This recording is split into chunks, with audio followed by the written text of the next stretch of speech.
իմ հարցը վերաբերում է Իրանին։ Հայաստանը պահպանում է լավ հարաբերություններ թե Իրանի, թե Միացյալ Նահանգների հետ։ Ձեր կարծիքով կարող է արդյոք Հայաստանը առանց ստանալ միջնորդի դեր եւ նպաստել Թեհրանի եւ Վաշինգտոնի միջև լարվածության նվազեցմանը։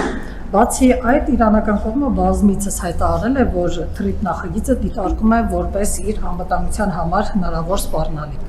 եւ նույնիսկ առաջարկել է ստեղծել հատուկ մեխանիզմ այդ հարցերը քննարկելու նպատակով։ Արդյոք այս հարցը քննարկվում է Թեհրանի հետ եւ երբ է նախատեսվում ձեր այցը Իրան, որի շրջանակում սպասվում է Հայաստանի եւ Իրանի միջև ռազմավարական համագործակցության համաձայնագրի ստորագրումը։ Շնորհակալություն։ Շնորհակալ եմ։ Հայաստանը համեստ փոքր պետություն է եւ մենք նման ամբիցիոզ հայտարարություններ եւ մտադրություններ չենք կարող ունենալ, որտեւ խոշոր երկրների հարաբերությունների պարզաբանման մեջ մտնելու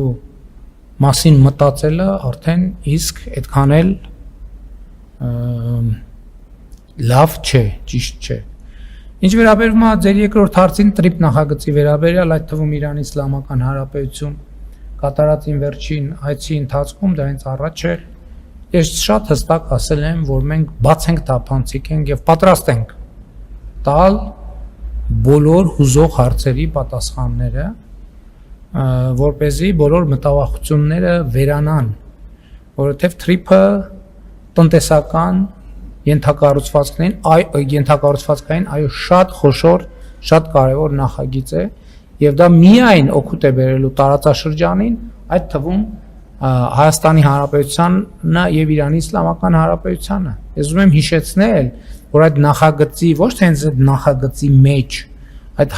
նախագծի իրականացման արդյունքում բացվելու է նաեւ Պարսից ծոց, Սև ծով հաղորդակցությունը երկաթուղային Իրանի Իսլամական Հանրապետության, Ադրբեջանի, Նախճեվանի, Հայաստանի Հանրապետության եւ Վրաստանի տարածքով։ Եվ սա այն ուղղություններից մեկն է, որը իջիկ է դարձնում այն քննադատությունները, թե այս նախագծի իրականացումը տարածաշրջանի որևէ երկրի դուրս է թողում։ Ընդհակառակը, սա ներգրավող նախագիծ է եւ իհարկե դրան խանգարող հանգամանք կարող է լինել տարածաշրջանային անկայունությունը։ Ես հույս ունեմ, որ հնարավորինս շուտ կայունություն կհաստատվի, որպեսզի մենք այս բոլոր կառուցողական նախագծերը կարողանանք իրականացնել։ Չգիտեմ, չեմ կարող ասել,